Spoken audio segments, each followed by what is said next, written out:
जिले की हलचल। आकाशवाणी लखनऊ से प्रस्तुत है जिले की हलचल। आज सुनिए बागपत और चित्रकूट जिलों की हलचल। पहले सुनते हैं बागपत जिले की हलचल। आलेख और स्वर है राजीव कुमार का। उप मुख्यमंत्री ब्रजेश पाठक ने जनपद में विभिन्न स्थलीय निरीक्षण के बाद कलेक्ट्रेट सभागार में विकास कार्यों एवं कानून व्यवस्था की समीक्षा की। इस दौरान उद्योग विभाग, जल जीवन मिशन, स्वास्थ्य विभाग, शिक्षा, प्रधानमंत्री आवास योजना, विद्युत विभाग, कौशल विकास, कानून व्यवस्था आदि की जानकारी ली। डीएम अस्मिता लाल ने सूचना विभाग द्वारा तैयार हमारा बागपत जनपद नवाचार पुस्तक का डिजिटल प्रस्तुतिकरण किया। इसमें कावड़ यात्रा ऐप, सांस मुहिम, चिया सीड्स, मेरी बेटी मेरी कुलदीपक, खाप पंचायतों के साथ बैठक, मानसिक स्वास्थ्य जांच, बर्तन बैंक, रोजगार मेला, स्पर्श मुहिम, नेत्रदान, संकल्प पत्र, पुरा महादेव स्मृति चिन्ह जैसे पहलों को दर्शाया गया। उप मुख्यमंत्री ने इन नवाचारों की सराहना करते हुए कहा कि प्रशासनिक नवाचारों से ही बागपत को प्रदेश में नंबर 1 बनाने का लक्ष्य पूरा होगा। गणतंत्र दिवस पर नगरपालिका परिसर बड़ौत में प्रदेश के राज्य मंत्री केपी मलिक और डीएम अस्मिता लाल ने गांधी पार्क में संविधान की पुस्तक गांधी के चरखे आदि का लोकार्पण किया। पार्क में 11 फीट ऊंचाई और 14 फीट चौड़ाई वाली संविधान की पुस्तक और उसकी प्रस्तावना लगाई गई है, जिसकी संरचना न केवल आकार में भव्य है बल्कि अपने संदेश में भी प्रभावशाली है। लगभग 600 किलोग्राम भार वाली यह पुस्तक अनुपयोगी सामग्री से बनाई गई है। इसके अलावा महात्मा गांधी का चरखा भी पार्क में रखा गया है। पार्क में अलग अलग स्थानों पर 6 मौलिक अधिकारों की पट्टियां भी लगाई गई है। हाथ धोने के लिए वाटर कियोस्क, बैठने के लिए बेंच, सरकारी योजना आदि की किताबों के लिए बुक स्टॉल बनाया गया है। राज्य मंत्री केपी मलिक ने कहा कि गांधी पार्क की सबसे बड़ी यह विशेषता हो गई है कि आमतौर पर जो कचरा गलियों और सड़कों को प्रदूषित करता है वही यहाँ रचनात्मक रूप लेकर समाज को प्रेरित करेगा। अनुपयोगी सामग्री से बनी संरचनाएं यह संदेश देती है कि यदि इच्छा शक्ति और नवाचार हो तो कचरा भी संसाधन बन सकता है। यह पहल न केवल पर्यावरण संरक्षण को बढ़ावा देती है बल्कि स्वच्छ भारत मिशन की भावनाओं को भी सुदृढ़ करती है। खेगड़ा कस्बे में आयोजित सर्व खाप सम्मान समारोह में खाप चौधरियों ने न केवल बेटी बचाओ बेटी पढ़ाओ अभियान को केंद्र में रखते हुए समाज से सीधा संवाद किया बल्कि बेटियों के सम्मान, सुरक्षा और समान अवसर सुनिश्चित करने की अपील की। डीएम अस्मिता लाल ने कहा कि गांव समाज में खाप पंचायतों की भूमिका प्रभावशाली रही है और यदि सभी खाप बेटियों के पक्ष में एकजुट खड़ी हो तो सकारात्मक बदलाव आएगा। देश खाप चौधरी सुभाष शर्मा ने कहा कि सशक्त नारी ही सशक्त समाज की आधारशिला होती है। बेटियों को जब शिक्षा, स्वास्थ्य और फैसलों में बराबरी का अधिकार मिलेगा तभी समाज संतुलित और मजबूत बनेगा। पंचायत स्तर पर बेटियों से जुड़े मुद्दों को प्राथमिकता दी जाए। स्कूल छोड़ चुकी बालिकाओं की पहचान कर उन्हें दोबारा शिक्षा से जोड़ा जाए और जरूरतमंद परिवारों तक सरकारी योजनाओं की जानकारी पहुंचाई जाए। सर्व समाज चौधरी नरेश शर्मा ने बताया। सभी ने सामाजिक कुरीतियों को देश से खत्म करने का आह्वान करते हुए शिक्षा, संस्कार, बेटी बचाओ बेटी बढ़ाओ, नारी सशक्तिकरण और नशे के विरोध में एकजुट होकर आवाज उठाई।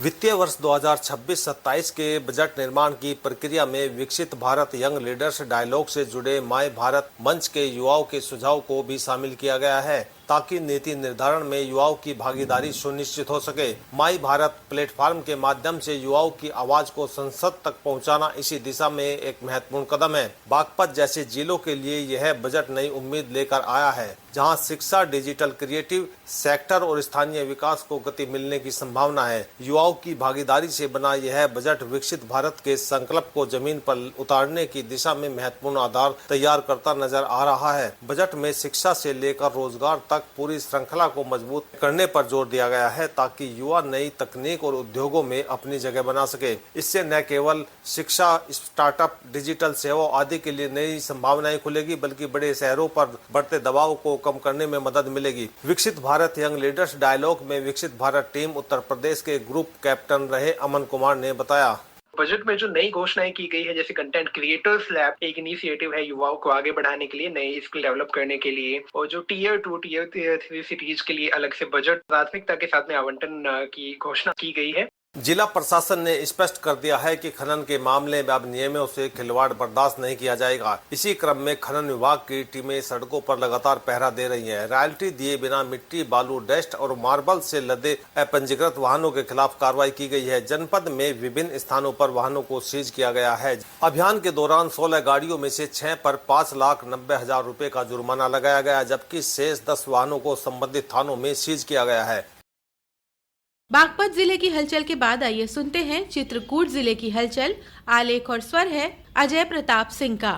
चित्रकूट जनपद में पर्यटन और सूक्ष्म लघु एवं मध्यम उद्यम क्षेत्रों में करीब 51 करोड़ रुपए के निवेश से विकास को नई गति मिलने की उम्मीद है। इसमें 31 करोड़ रुपए पर्यटन विभाग और 20 करोड़ रुपए MSME विभाग में निवेश किए गए हैं। इस महत्वपूर्ण निवेश से रोजगार के नए अवसर सृजित होंगे और स्थानीय अर्थव्यवस्था को मजबूती मिलेगी। देश के विभिन्न हिस्सों से 5 कंपनियों ने जिले में निवेश किया है। इनमें से 3 कंपनियों ने अपना कार्य शुरू कर दिया है, जबकि 2 परियोजनाओं का भूमि पूजन हो चुका है और शीघ्र ही उन पर काम शुरू होगा। इन परियोजनाओं के पूरा होने के बाद करीब 1000 युवाओं को प्रत्यक्ष रोजगार के अवसर प्राप्त होंगे। उद्यमी मित्र सुधा सिंह ने बताया कि सभी परियोजनाओं का कार्य निर्धारित समय सीमा में पूरा किया जाएगा। इन निवेशों से जिले में पर्यटन गतिविधियों को बढ़ावा मिलेगा और युवाओं के लिए स्वरोजगार के लिए अवसर बढ़ेंगे। इस पहल से चित्रकूट औद्योगिक और पर्यटन मानचित्र पर अपनी पहचान मजबूत करेगा, जिससे क्षेत्र के समग्र विकास को बल मिलेगा।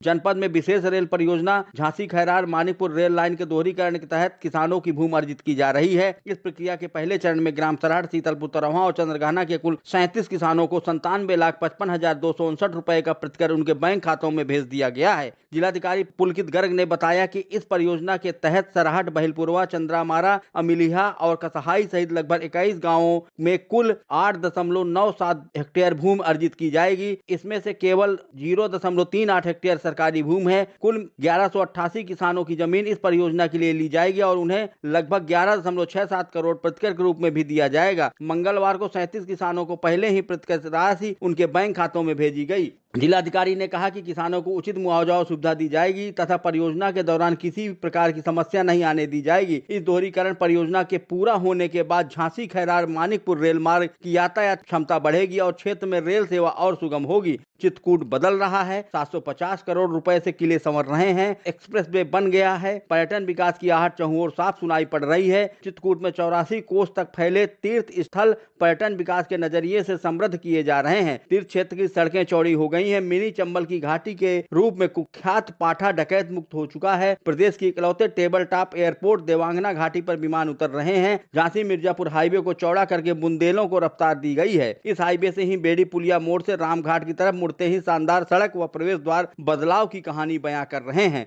प्रधानमंत्री श्रम योगी मानधन योजना के अंतर्गत असंगठित कर्मकारों के पंजीयन को लेकर जनपद को जनवरी में 10,000 श्रमिकों का लक्ष्य मिला है। जिलाधिकारी पुलकित गर्ग ने निर्देश दिए हैं कि लक्ष्य को 15 मार्च तक हर हाल में पूरा किया जाए। जन सुविधा केंद्रों को लक्ष्य देकर पंजीयन कराया जाएगा और प्रत्येक सप्ताह इसकी समीक्षा की जाएगी। इस योजना में फेरी वाले, रिक्शा वाले, घरेलू श्रमिक, बीड़ी श्रमिक, कृषि क्षेत्र में कार्यरत श्रमिक, भूमिहीन श्रमिक, हाथकरघा श्रमिक, ईंट भट्टों में कार्यरत श्रमिक, बोझा ढोने वाले श्रमिक, कूड़ा बीनने वाले, धोबी चमड़ा श्रमिक, सन निर्माण कर्मकार आदि अन्य सभी श्रेणी के असंगठित कामगार शामिल हैं। इस योजना के लिए आयु 18 से 40 वर्ष, मासिक आय 15,000 रुपए से अधिक न हो। यह केंद्र सरकार की अंशदायी राष्ट्रीय पेंशन स्कीम है। लाभार्थी आयकर दाता न हो। इस योजना के तहत पंजीकृत श्रमिकों को 60 वर्ष की आयु पूर्ण होने पर 3,000 रुपए मासिक पेंशन का लाभ मिलेगा। हालांकि इसके लिए श्रमिकों को नियमित अंशदान जमा करना होगा। धर्म और आस्था और प्रकृति की त्रिवेणी माने जाने वाले तपोभूमि में पर्यटन के बढ़ते कदम अब स्थानीय लोगों के लिए रोजगार के मौजूद अवसर लेके आ रहे हैं। प्रदेश सरकार की बेड एंड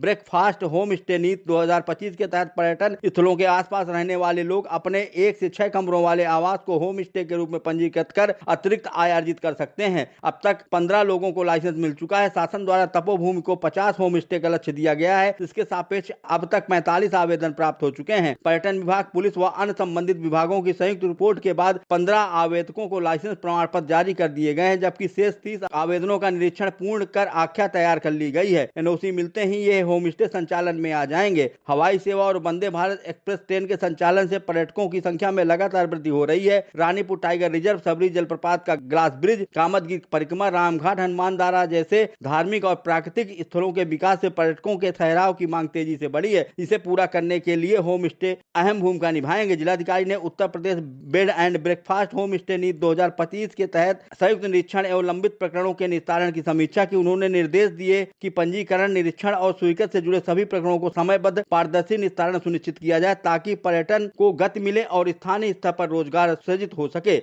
ये था आकाशवाणी लखनऊ के क्षेत्रीय समाचार एकांश द्वारा प्रस्तुत जिले की हलचल का आज का अंक।